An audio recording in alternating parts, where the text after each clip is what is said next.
Estamos de volta. Convido a acompanhar agora a revista Zimbo.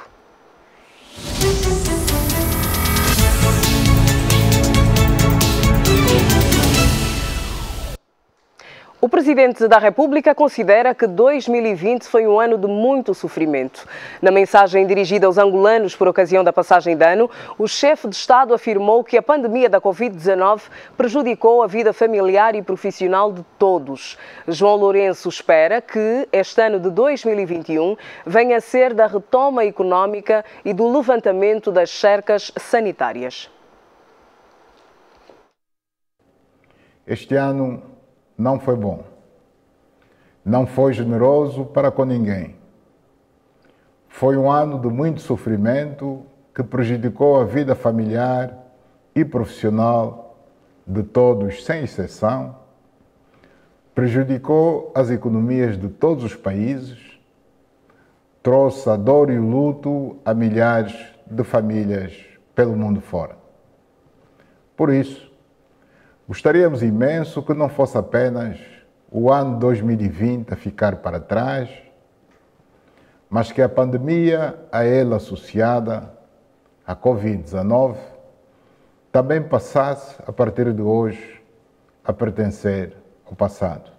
Este ano que está a entrar será também um ano de trabalho árduo, em que todos vamos trabalhar com mais determinação, de forma mais abnegada e organizada, para obtermos melhores resultados naquilo que nos empenharmos em fazer. Esperamos que venha a ser o ano da retoma económica, o ano em que finalmente poderemos vir a assistir ao levantamento das cercas sanitárias, o ano da retoma dos voos comerciais internacionais de passageiros,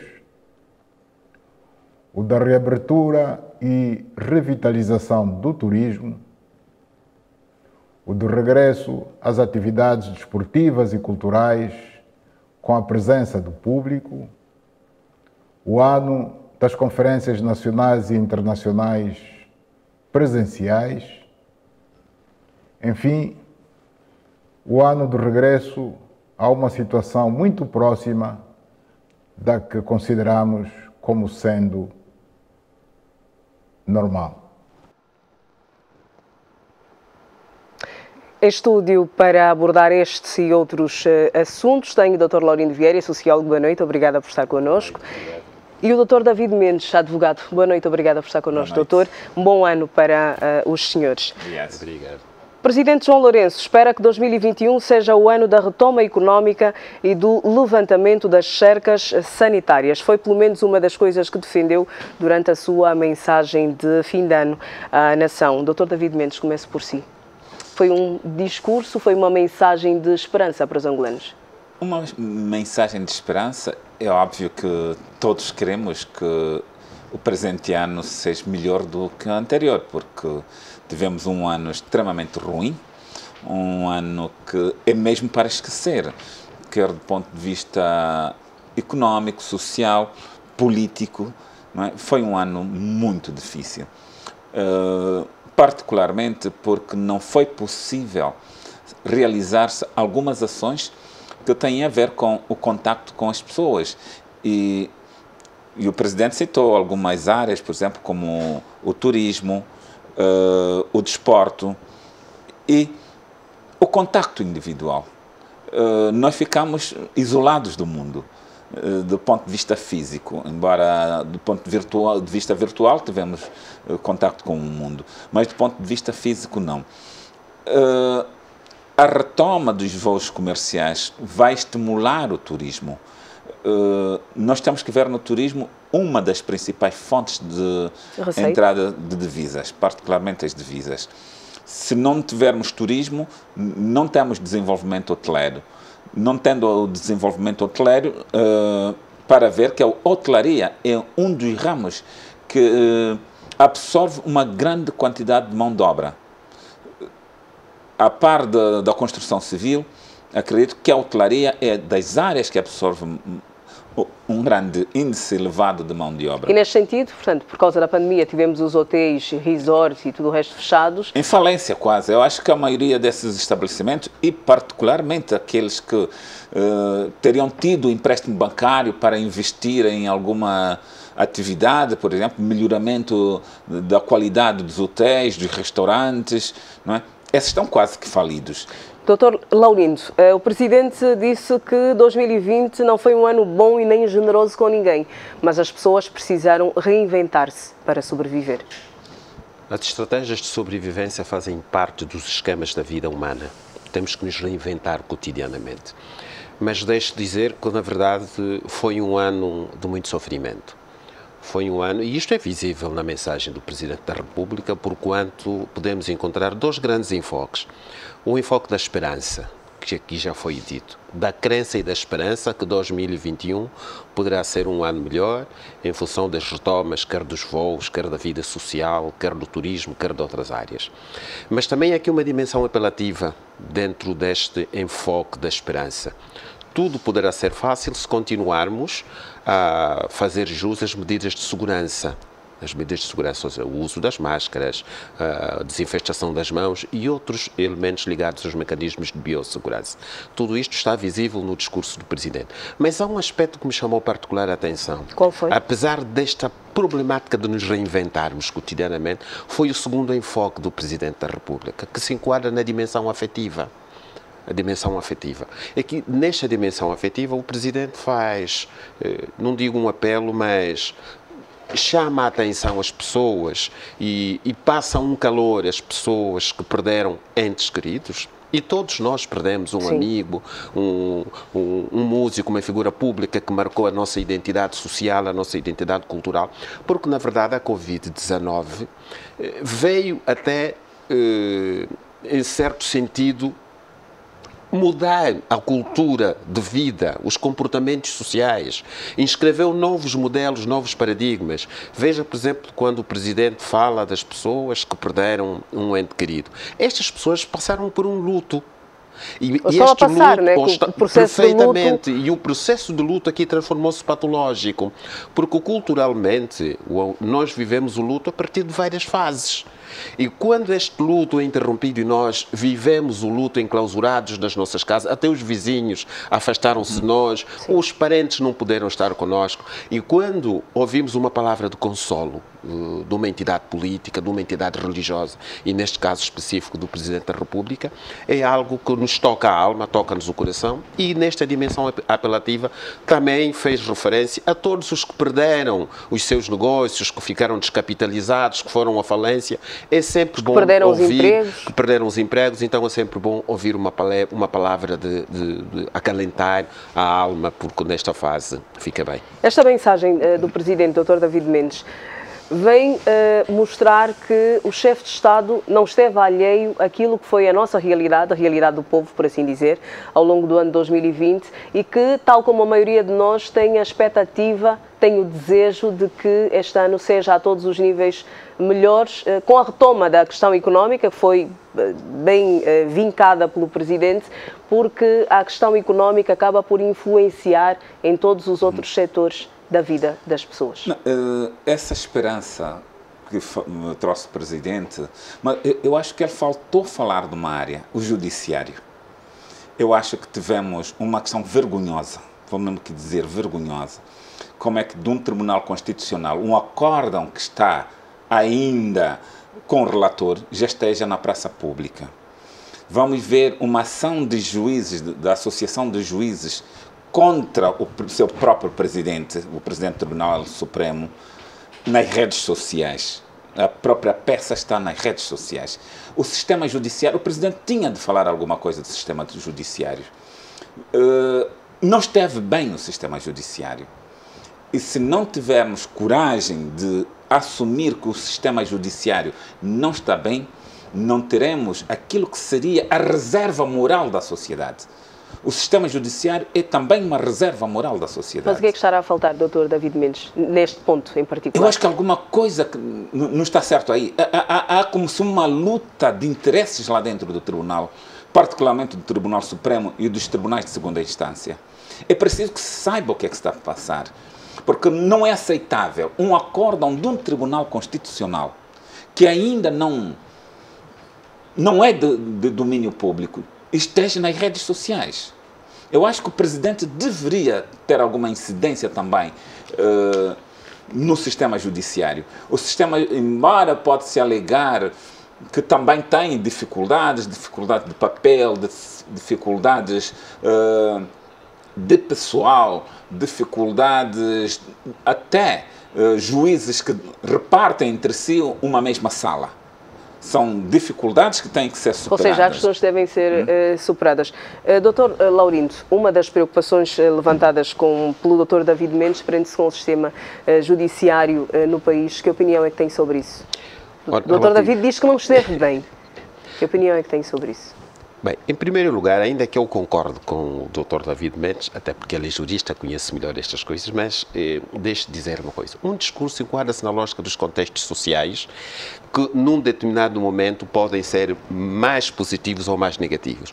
Por isso, o Presidente da República cabe dizer aquilo que lhe interessa num determinado momento. E nós estávamos num contexto de uma mensagem de fim de ano e não numa mensagem à nação. Então, neste caso, eu penso que aquilo que foi dito vale o que vale e vale em função do contexto em que foi dito. Relativamente ao sistema judicial, na verdade não esteve bem. Não esteve bem, concordo com o Dr. David Mendes, porque as situações que vieram para cá fora não ficam bem, e é evidente que é uma reserva moral da sociedade. E quando se trata da reserva moral da sociedade, quer as pessoas que estão integradas no sistema judicial, quer as pessoas que estão fora deles, devem acreditar, deve haver crença no sistema judicial. Mas acredito que a seu tempo as coisas serão resolvidas. Bem, vamos passar então para um outro assunto. O Estado angolano recuperou mais de 5 mil milhões de dólares por meio do processo de recuperação de ativos desviados dos cofres públicos. De acordo com o Procurador-Geral da República, os ativos em dinheiro e imóveis foram recuperados em Angola e no estrangeiro, com destaque para países como Portugal, Holanda, Luxemburgo e o Reino Unido. As autoridades angolanas continuam determinadas em recuperar o que foi retirado de forma ilícita dos cofres do Estado. O processo, que começou em 2019, nunca esteve tão bem encaminhado. De lá para cá, foram arrestados vários móveis e imóveis constituídos com fundos públicos e que serviam interesses privados. O Estado recuperou ainda elevadas somas em dinheiro e outros ativos financeiros. O Estado já recuperou definitivamente até este momento, desde que esse processo iniciou, em dinheiro e em bens, cerca de 5 mil milhões e 300 milhões de dólares americanos, sendo que 2 mil milhões e 700 milhões em dinheiro e cerca de 2 mil milhões e 620 milhões em imóveis, tanto habitacionais como escritórios, edifícios, fábricas, etc, etc. O trabalho realizado pelo Serviço Nacional de Recuperação de Ativos permitiu a apreensão de edifícios, residências, fábricas, supermercados e outros bens. Os arrestos abrangem também participações sociais em instituições financeiras nacionais e estrangeiras. Por isso, parte deste processo deverá desenrolar-se no exterior do país. É um processo que continua, Dr. David Mendes. Hélder Pitagros, o Procurador-Geral da República, falou que foram recuperados até o momento, desde que começou esse processo em 2019, cerca de valor superior a 5 mil milhões de dólares, portanto, em bens e em dinheiro. É um valor relevante. É um valor relevante, mas ainda não deve estar a 1/3 sequer daquilo que foi retirado dos cofres do Estado. Mas aqui uma coisa que me chama a atenção. O que é que os bens imóveis recuperados. Eu visitei, por questões de serviço, um imóvel recuperado pelo Estado, um dos imóveis do prédio CIF, no centro da cidade. Eu fiquei espantado. Um prédio que era de luxo, agora escorre água por todo canto, alcatifas todas destruídas, teto falso destruídos. Quer dizer, o Estado está a receber imóveis, não é, numa situação de deterioração. Não, mas o Estado terá recebido esses imóveis deteriorados? Eu acredito que não. Nisso? O que eu acredito é que há porque eles eram bem localizados e os escritórios das pessoas que funcionavam naqueles edifícios... A intenção de entregar, mas numa situação de quem receber depois vai ter que gastar muito mais para o recuperar. Qual acha que deve ser a postura, então? Já que sabemos que vão existir, portanto, o arresto Estado de outros a fazer imóveis. esse arresto, primeiro tem que ter presente quem será o fiel depositário. O fiel depositário terá capacidade de gestão, isso é muito importante, porque receber por receber, também não estamos a fazer nada. Estamos a receber para destruir. E aquilo que eu vi naquele imóvel, eu, sinceramente, disse que o Estado... Ficou decepcionado. Muito decepcionado. O Estado está a destruir aquilo que foi feito com o nosso dinheiro e que deveria ser melhor utilizado. Dr. Laurindo, quero ouvi-lo em relação a isso. Recuperou-se um valor, portanto, acima de 5 milhões de dólares, mas é um processo que ainda decorre. Portanto, existem outros valores que vão ser recuperados, até porque há muito dinheiro também, de acordo com o que foi dito pelo PGR, noutras partes do mundo. Sim, na verdade, ainda é um processo. Como qualquer processo, é longo, e este pode ser muito longo. Mas deixe-me dizer que, do ponto de vista político, não deixa de ser um ganho. 5 mil milhões é um ganho do ponto de vista político. E tendo em conta o facto do Presidente João Lourenço ter dito que quando assumiu o país, os cofres do Estado estavam vazios. Sim, portanto, é algum dinheiro que entra para os cofres do país. É algum dinheiro que entra para o cofre do Estado. Mas aqui também é bem verdade. Eu li com alguma cutilância as últimas edições, quer do jornal Vanguarda, quer do jornal Expansão. E, na verdade, alguns eruditos da matéria de economia, desenvolvimento social, mostravam-se assim um tanto ou quanto céticos, talvez um pouco na linha do que dizia o Dr. David Mendes, relativamente aos bens que estão a passar para a tutela do Estado. Porque, segundo alguns destes especialistas, alguns estão em estado obsoleto e outros não deixam mais do que ser passivos do próprio Estado. Uns estão sem salários, não pagam. Quer dizer, que o Estado vai ter que voltar a injetar dinheiro para poder revitalizar muitas destas instituições. Então defende-se aqui, eu concordo com esta perspectiva, que é necessário privatizar urgentemente para que o Estado não tenha bens, utilizando uma metáfora médica, patologicamente em estado quase de não recuperação total. E isto é extremamente interessante. Mas há um outro aspecto que também a sociedade chama a atenção, tem que ver com a situação, e li também numa entrevista avançada por um académico de renome na nossa praça, segundo a qual os valores recuperados, nós não sabemos onde é que eles estão a ser injetados. Então é necessário maior informação, maior comunicação, e aqui corroboro com esta ideia do académico, e até apelamos, se é possível apelar às autoridades, porque a PGR não nos pode dizer apenas que foram arrestados tantos bens, adquirimos ou conseguimos tantos valores monetários, mas também é necessário que a população saiba onde é que estão a ser aplicados. Isto é fundamental. É bom para nós, a população, é bom para o Executivo, é bom para a PGR. Desculpa, aqui é um elemento muito importante, embora ser legal, não é? Que a lei não permite, mas é de interesse público saber quem são as pessoas que entregaram bens e não entregaram, quais são as pessoas sobre as quais coercivamente foi retirado bens.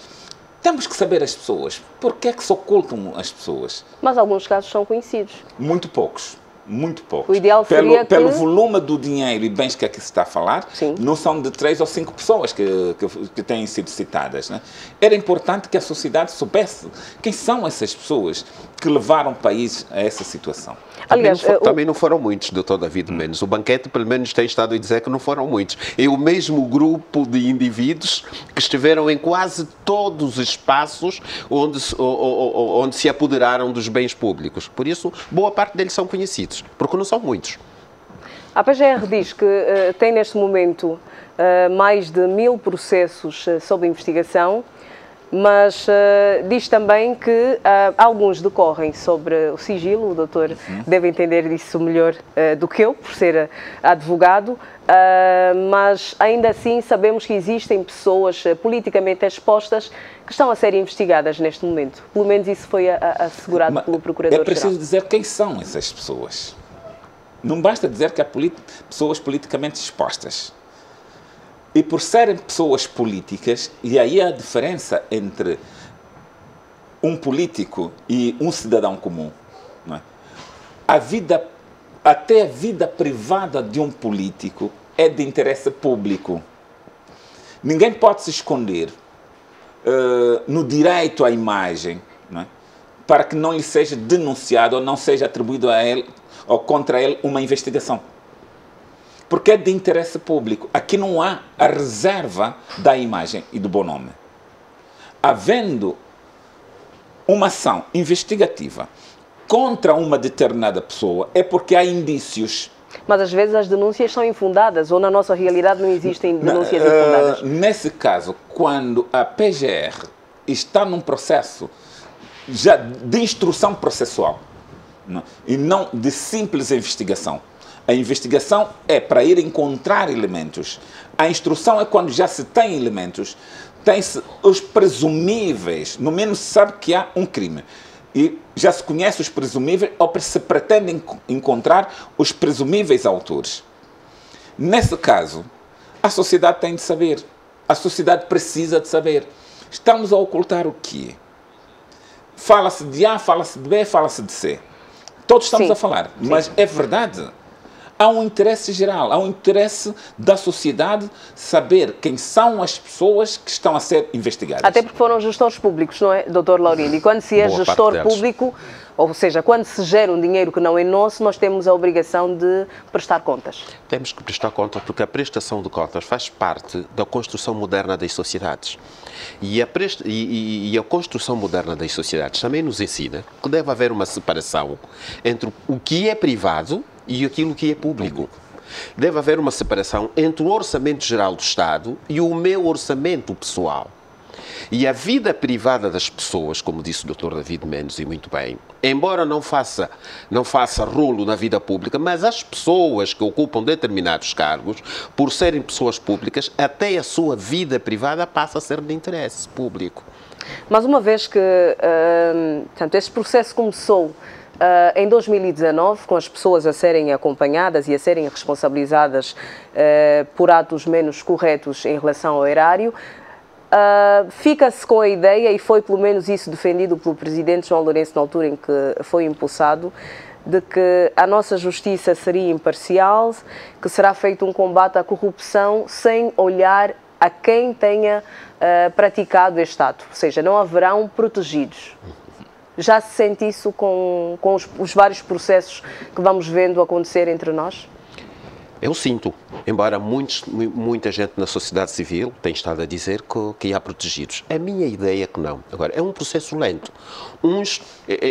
Isto é como se fosse estratificar as classes sociais. Nem todos estão na mesma posição. Uns entram primeiro, outros entram em segundo e outros entram sucessivamente. Agora, por tudo quanto nós temos estado a acompanhar, porque muitas vezes nós centramos apenas a nível das pessoas expostas politicamente, mas mesmo cá a nível da base, nós temos estado a ver pessoas que têm estado a ser indiciadas em matéria criminal, tendo em conta os comportamentos anteriores veiculados enquanto foram gestores até de pequenas empresas.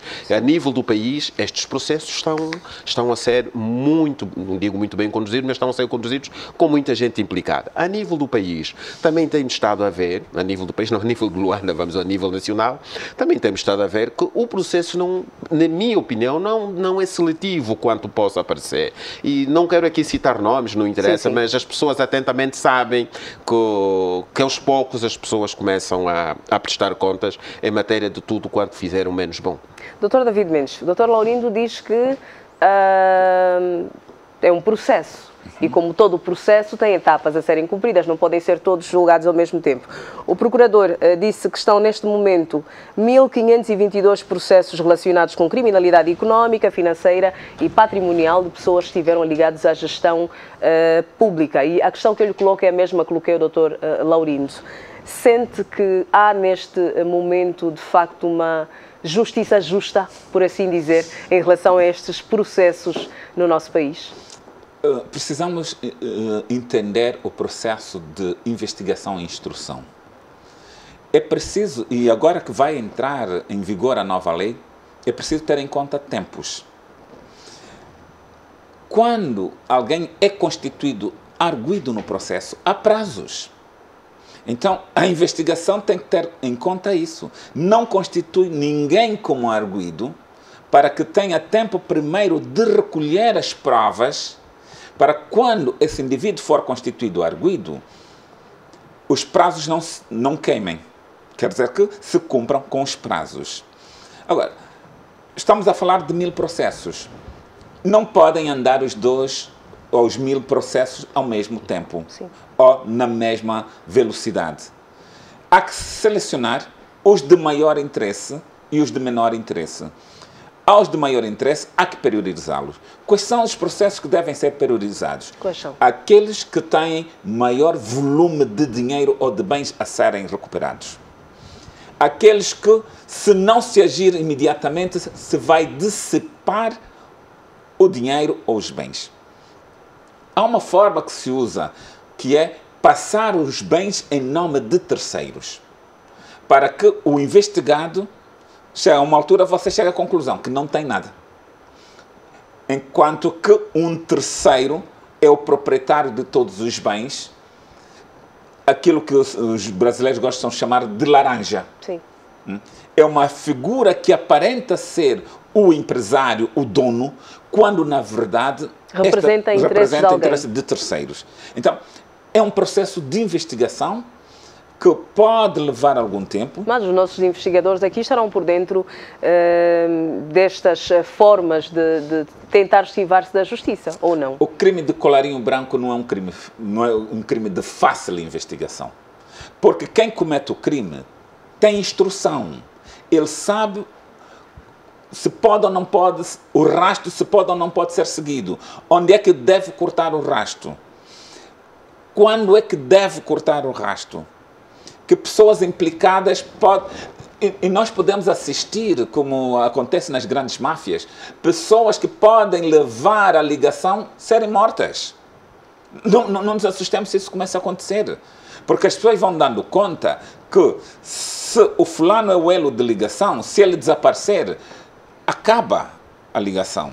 Então temos que ter muito cuidado quando se fala nesse tipo de investigação. Dr. Laurindo, há muitas questões que poderiam ser levantadas em relação a isso, mas vamos destacar também o facto de Angola ter recuperado este valor de 5 mil milhões de dólares, um valor superior a isso, um pouco superior a isso, com o trabalho desenvolvido em parceria com outros países. E posso aqui citar Portugal, o Reino Unido, Singapura, Suíça, Holanda, Luxemburgo e as Bermudas. Sim, normalmente há acordos, não é? Acordos de parceria, às vezes judicial, outros não, outros a nível de acordos mesmo de cooperação, de simples cooperação. E estes países têm todo o interesse, não só de cooperar com Angola, mas também de ajudar em Angola nesta matéria. E aqui é um ganho político, porque Angola, desde o momento que toma a corrupção como a sua bandeira de luta, estes países compreenderam que há uma necessidade de mudança do paradigma. E esta mudança de paradigma é evidente que não podia ser feito apenas sozinho. Angola não podia apenas fazê-lo sozinho.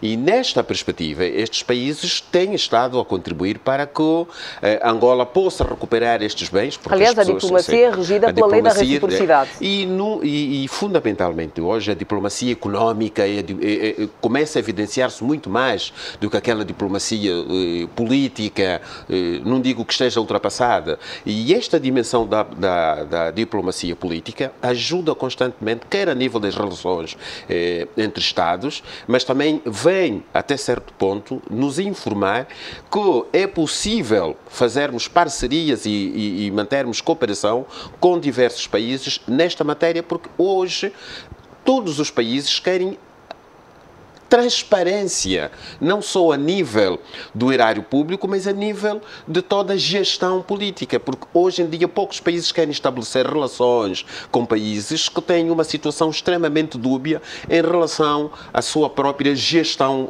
económica e até política, e principalmente a nível dos direitos humanos, porque a corrupção também é um atentado contra os direitos humanos. Está bem, vamos continuar.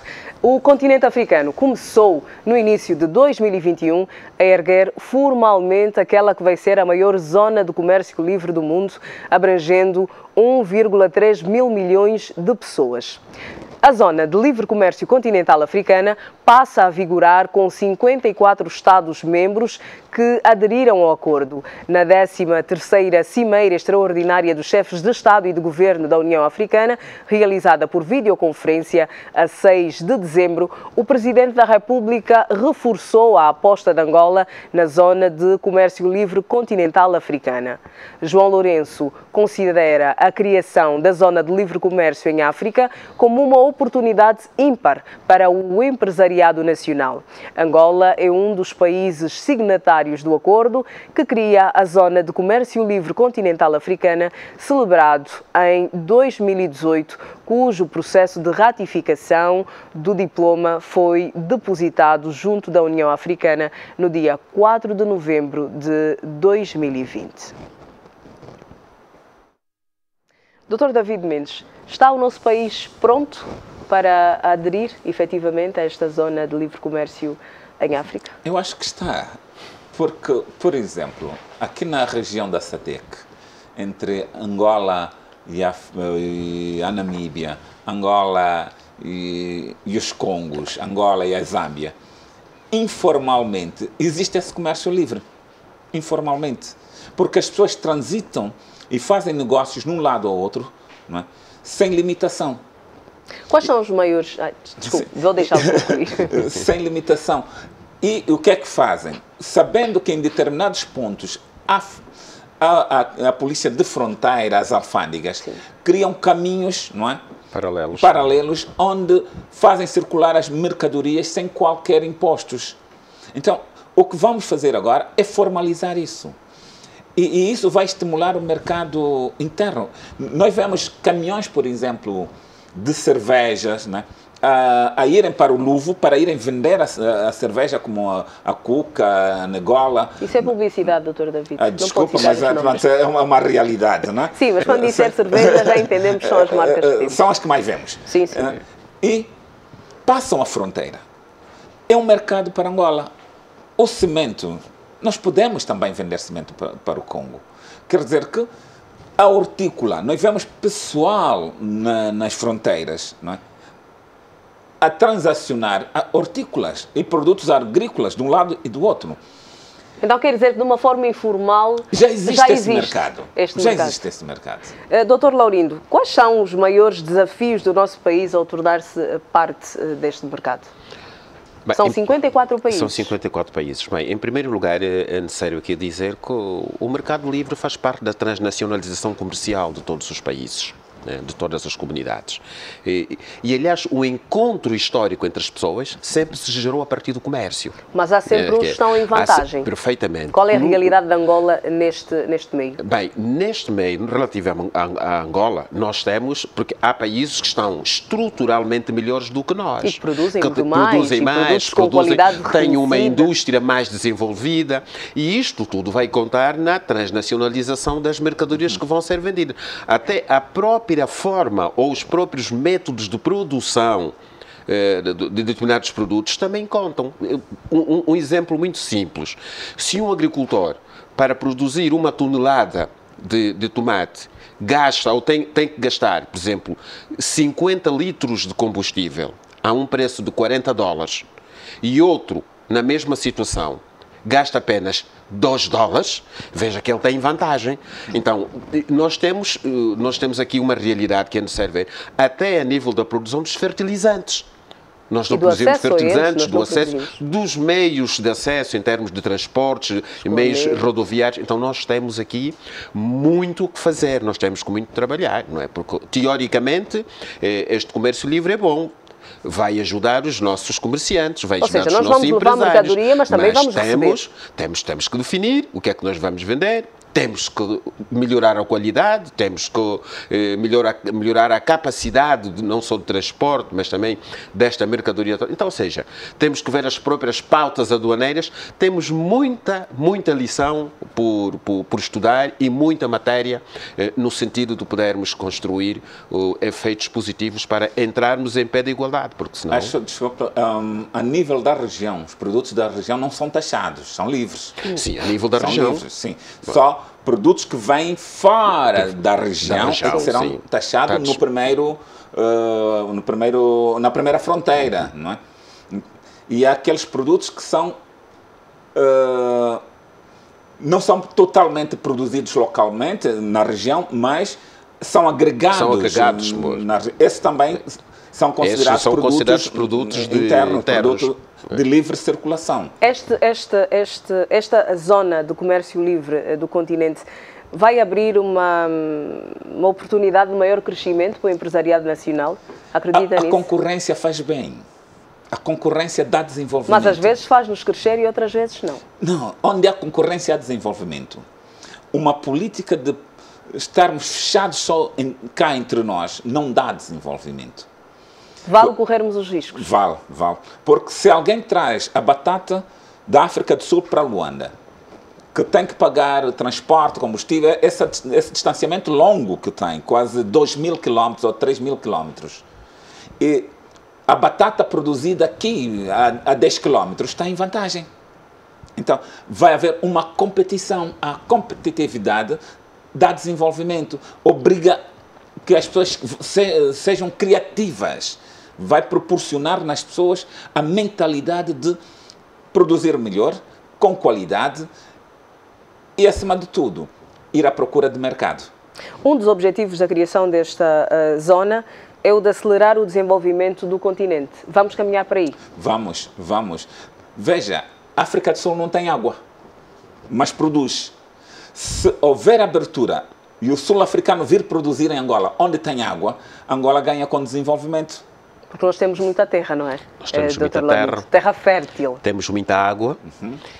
E esta transnacionalização é evidente que vai trazer muita ajuda, não só para... Ajuda em termos de reciprocidade. Ganham uns, ganham outros. No fundo, acabamos por ganhar todos.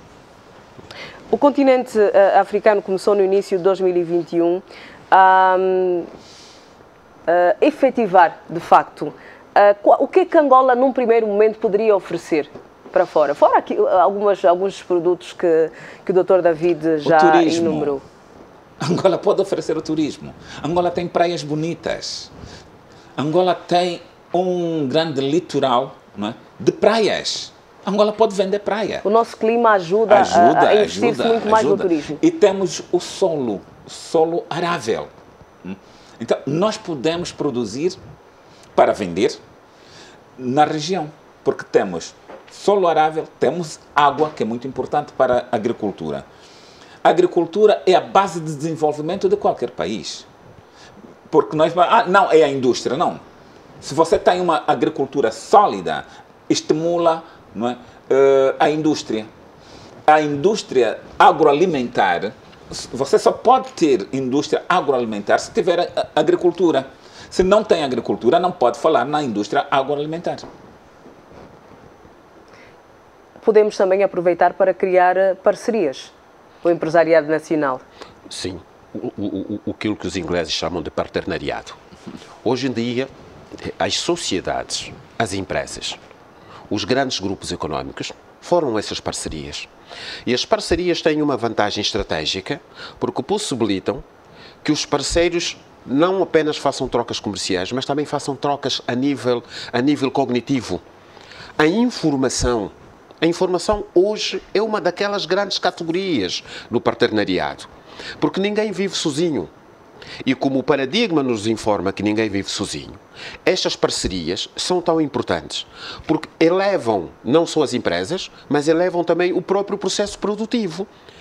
Temos que vender conhecimento, temos que comprar conhecimento e temos que trocar impressões, temos que trocar perspectivas económicas entre uns e outros. Porque este é o processo da globalização, este é o processo da transnacionalização. Deixa só abrir aqui um parênteses. Sim, sim. O que é que isso também vai provocar Angola, onde se encontra situado? Vai nos obrigar a falar, para além de falar o português, a falar o inglês e o francês. Porque temos no norte... Para conseguir interagir com as pessoas. Sim, temos no norte países francófonos e ao sul e leste anglófonos. Isso é bom, porque os jovens que nos estão a assistir já sabem que podem ir se preparando, porque depois as empresas vão precisar requisitá-los para trabalharem como tradutores, que seja, mas para trabalharem. E é sempre uma oportunidade de emprego também. Vamos dar continuidade dizendo que o Executivo apresentou o relatório de balanço do Programa de Apoio à Produção, Diversificação das Exportações e Substituição das Importações, o PRODESI, de 2020. De acordo com o relatório, o setor da agricultura lidera a execução dos projetos aprovados. A apresentação incidiu sobre a evolução dos 5 pilares deste programa, nomeadamente o acesso ao crédito, aumento da produção e da produtividade, acesso aos mercados interno e externo, capacitação e qualificação e melhoria do ambiente de negócios, bem como perspectivas para o primeiro semestre de 2021. O Ministério da Economia e Planeamento aponta para um total de crédito aprovado, até o momento, de mais de 400 milhões de kwanzas desde o início da operação em julho de 2018, em desembolsos que beneficiaram 600 dos 1.139 projetos submetidos aos 24 bancos subscritores do programa, havendo 187 em negociação. Nós temos o Ambo, que é a província que mais beneficiou das operações de microcrédito, com 457 projetos. Logo a seguir, Luanda, com 136, e as províncias da Huila e Benguela, com 70 cada. Segundo o Ministério da Economia e Planeamento, o rácio entre projetos aprovados e submetidos é de 52,68%, o que significa que 5 em cada 10 são aprovados, algo liderado pelo setor da agricultura, que viu 271 propostas aprovadas, seguido pelo comércio e distribuição, indústria transformadora e indústria alimentar e de... A realidade do PRODESI, Dr. Laurindo, eu pergunto se já era esperado que o setor da agricultura dominasse esse relatório. Sim, era esperado.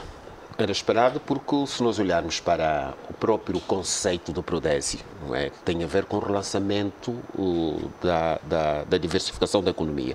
E no campo da diversificação da economia, não digo que a agricultura tenha mais peso, mas é aquele setor que nós temos estado a olhar com muita há mais incentivo para o setor da agricultura. Há mais incentivos, porque também a probabilidade de criar empregos é maior. E uma vez que nós estamos a reduzir a importação de produtos, não é? Então há toda a necessidade de olharmos para a agricultura com maior referência. Mas ainda assim o relatório também deve ser lido com... Porque é um relatório e deve ser lido com alguma calma para podermos fazer... Lido e relido, né? No sentido de podermos aferir com a verdade que se impõe os elementos estruturantes do próprio relatório. Isto não implica dizer que tenhamos desconfiança de quem fez o relatório, mas é um processo académico, um processo científico. Não podemos nos limitar apenas, porque somos críticos da construção da nossa própria realidade, e não nos podemos apenas limitar a aceitar aquilo que nos é dado, não é? A ler ou a ver. Os factos não falam por si, nós temos que obrigar os factos a falarem, é assim que a sociologia nos ensina. Então temos que ler o relatório com maior acutilância, mas ainda assim há alguns elementos expostos no relatório que nos dão uma certa agradabilidade, não é? O facto, por exemplo, de terem sido aprovados 600 projetos, de se terem criado 50 mil empregos, e ainda temos outros projetos que poderão ser financiados, que estão a ser que estão a ser discutidos junto das entidades financiadoras. Bem, em suma, eu penso que o elemento importante aqui, quando nós falamos da revitalização da agricultura, é a perspectiva segundo a qual os bens naturais não se enquadram na lógica da finitude. Eles acabam. Leva o tempo que levar. E nós temos de aprender a viver sem petróleo. Isto só para retomar aqui uma perspectiva divina. Jesus Cristo dizia que o ser humano não vive apenas do pão. Nem só do pão vive o homem. Não só do pão vive o homem. E nós, vive também com um pouco da palavra divina. Nós não podemos apenas pensar em viver do petróleo. Temos de expandir horizontes. Dr. David, estiveram envolvidos no Prodese, estão envolvidos 24 bancos, mas é surpresa para si ou não o facto da província do Ambo ter liderado o número de projetos beneficiados pelo Prodese? Eu fico satisfeito de haver uma aposta na agricultura, mas eu penso diferente. Eu penso que deveríamos nos preocupar com os fertilizantes e os inseticidas. É preciso que haja uma política de Estado para a subvenção dos fertilizantes e do inseticida. E agora, com o comércio, na área de comércio livre, nós não teremos capacidade de concorrer, por exemplo, com a produção da batata sul-africana, que é 15 vezes mais barata do que a produzida em Angola. Por quê? Porque o fertilizante em Angola é extremamente caro. Nós estamos a dar crédito ao agricultor para aumentar a produção. Não terá capacidade de fazer o retorno ao banco, porque não vai ter capacidade de concorrência, porque os fertilizantes são muito caros. Ou passemos a produzir os fertilizantes em Angola, ou o governo tem de ter uma política de subvenção aos fertilizantes e inseticidas. De contrário, nada feito. 2020, Dr. Laurindo, serviu para a diversificação das exportações e a substituição das importações. Sente que este objetivo foi cumprido, sobretudo internamente? Olha, isso faz-me recuar. Conseguimos produzir mais e distribuir melhor. Faz-me recuar a nossa situação do nosso. Deixa eu ver se consigo organizar aqui o meu quadro mental. Ou seja, a anterior revista Zinco, quando fala da edição passada, não é? Quando nós falávamos da homenagem que o Sr. Presidente da República fez aos produtores nacionais, não é? Acaba por responder a sua questão. Então, está tudo dito em relação a isso. Bem, o setor da agricultura foi o que mais se investiu, mas a seguir veio o comércio, a indústria. Pelo menos sobre isso podemos falar. É uma ordem mais lógica, tendo em conta a realidade que se quer para o país daqui para a frente? Sim, é evidente que sim. É evidente, porque estamos aqui numa decalagem, não é? Se nós quisermos. Temos a agricultura, temos o comércio e temos a indústria.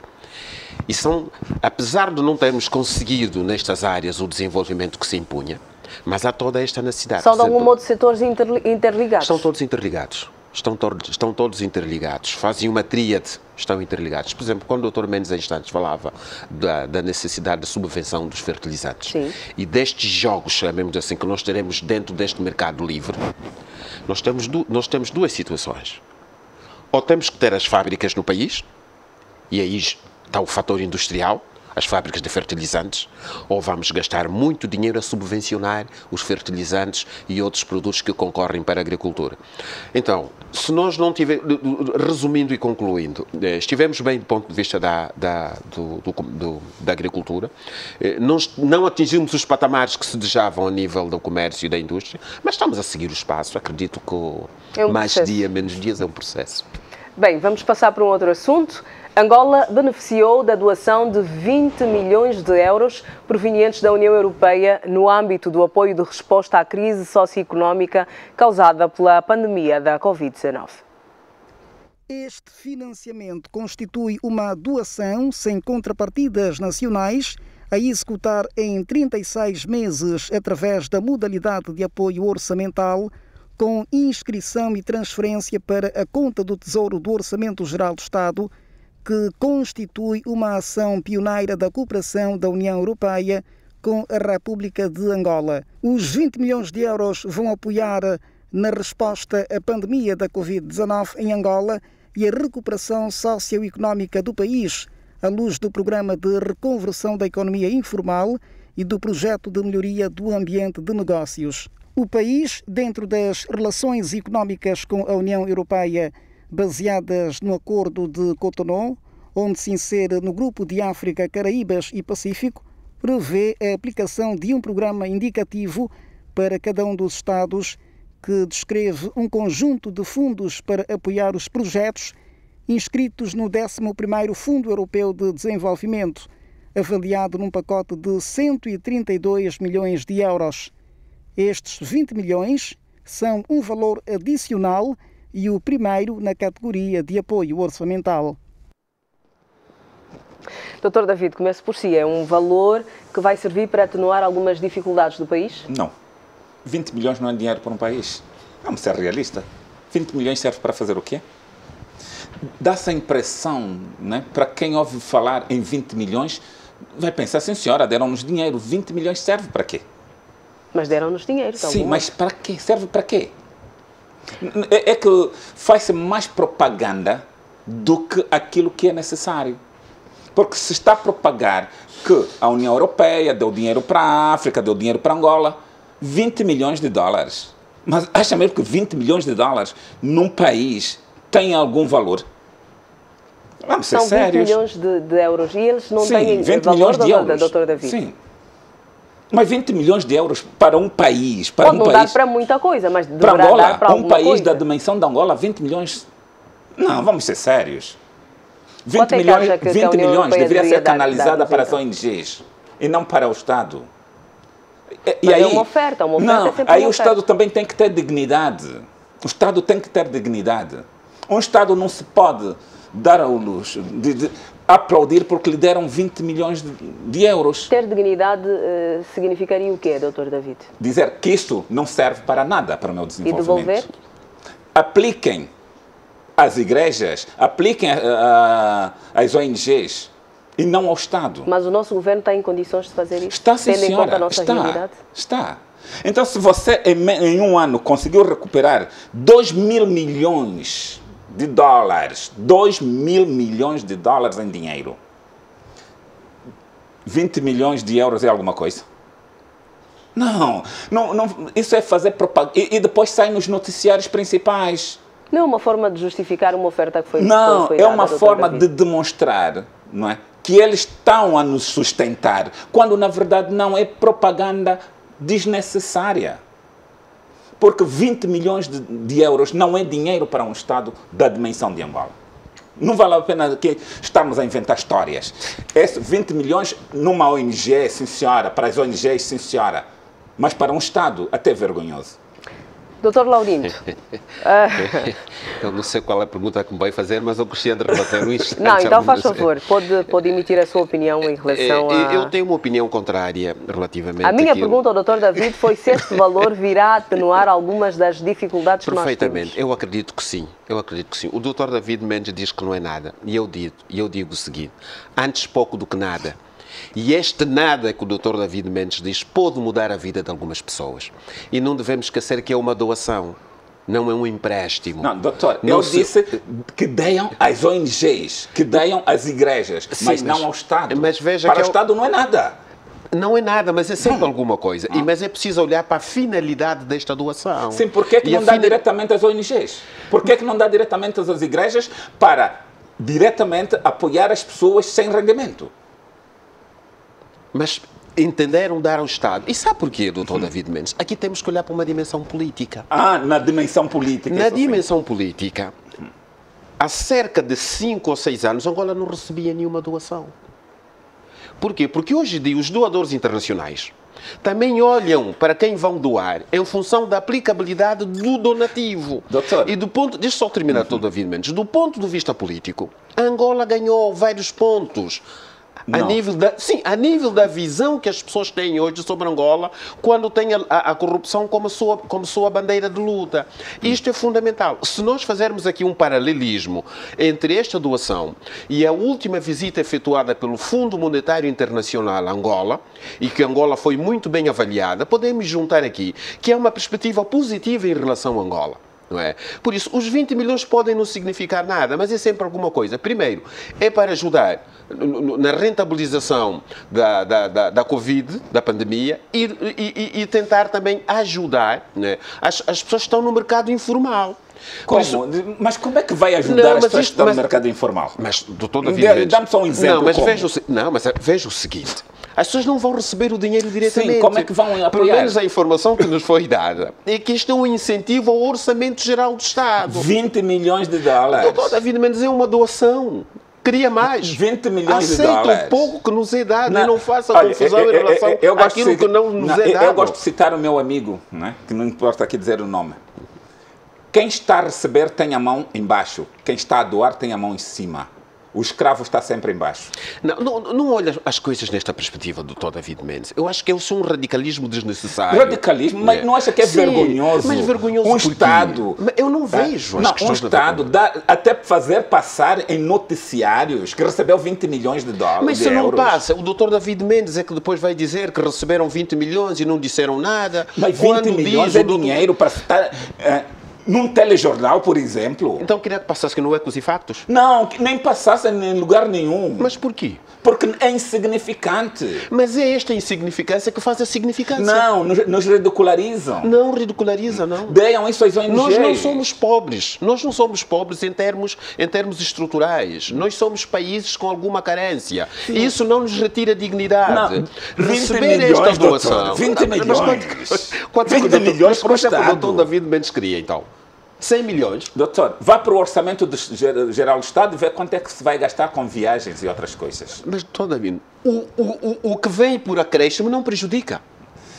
Há coisas. O que vem por acréscimo não prejudica. Mesmo de oferta, temos que ter a coragem de dizer não. Não sei porquê. Sim. Seria ético dizer não, nem todas as ofertas devemos receber. Mas não sei porque porquê. Há ofertas que não são dignas. Não, doutor David Mendes, o doutor está sempre a falar dos pobres. Não faça isso. Olha para os pobres, olha para aquelas pessoas que não têm... É aquilo que eu estou a dizer também.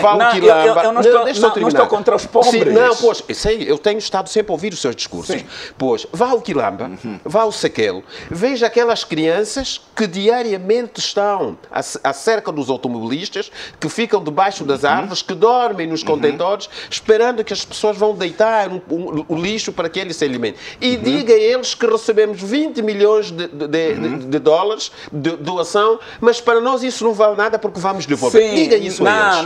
Não. Olha a minha noção. Deia às ONGs, deia às igrejas, porque para resolver esses problemas das crianças, está a igreja. As igrejas investem nisso. É um parceiro. Não, as igrejas investem nisso. As ONGs investem nisso.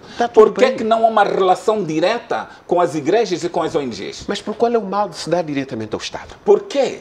O Estado não precisa disso. Mas quem foi que disse que não precisa? Porque o Estado temos um orçamento maior que o donativo que nos foi dado. Porque o Estado tem muitas outras fontes de rendimento. Porque se estivéssemos a falar aqui de 200 milhões, 2 bilhões, eu acho que este é um estereótipo e uma representação social que nós criamos, que nós somos ricos, temos um orçamento geral extremamente volumoso e não precisamos de mais nada. Estas são correntes de pensamento. Calma, eu estou a falar do Estado, não estou a falar das ONGs. As ONGs precisam. Quem está a falar do ONG, doutor? Sim, as ONGs precisam. Do Estado. Não, as ONGs precisam desse dinheiro. As ONGs precisam como o Estado precisa, o que vem por acréscimo. acréscimo. Não, o Estado não precisa. O Estado vai fazer o que eu acho que não vale a pena discutir com as mulheres. O que é que o Estado vai fazer recebendo dinheiro para as crianças de rua? Bem, nós vamos esperar, depois o Estado com certeza vai dizer como é que vai ser canalizado. Da mesma forma que o Estado recebeu, também há de dizer como é que canalizou. Vamos aproveitar, Dr. Laurindo, o seu minuto nesta revista Zimbo. O meu minuto é dedicado a todos os profissionais de saúde do nosso país, mas também aditivamente a todos os profissionais de saúde a nível global, principalmente aqueles que trabalham na investigação científica e na investigação aplicada e laboratorial, porque com a descoberta da vacina contra a Covid, possibilitaram-nos sonhar um bocadinho mais e penso que alguns de nós poderão sobreviver e continuar a luta pela edificação não só do país, mas também das sociedades em gerais. E aqui mesmo para terminar, também que repensemos no futuro a investigação científica no contexto angular. Não podemos continuar a depender do conhecimento científico de outras realidades. Nós temos que produzir o conhecimento científico. Doutor David Mendes, o seu minuto. O meu minuto vai para a Brigada Jovem de Literatura. Depois de 30 anos, muitos conflitos para frente e para trás, próximo sábado, dia 9, haverá de facto eleições na Brigada Jovem de Literatura, que vai decorrer na sala da União dos Escritores Angolanos, para que essa organização de jovens escritores, quando falamos em jovens escritores, estamos a falar jovem de idade, de pessoas que estão a iniciar na literatura, tenham a possibilidade de escolher uma nova direção, um processo mais aberto, abrangente. Eu acho que vai ser a viragem na Brigada Jovem de Literatura para a criação de uma direção. 30 anos depois, já é muito tempo sem eleições, e teremos eleições dos últimos anos, né, dos últimos 30 anos na Brigada Jovem de Literatura, no próximo sábado, dia 9. Obrigada, doutora David Mendes. Obrigada, doutor Laurindo Vieira, por terem estado connosco em mais um momento da revista Zimbo. Faço votos de que os senhores tenham um bom ano. Para si também. Obrigado. Muito obrigada. Boa noite. Deste modo, concluímos a revista Zimbo deste domingo.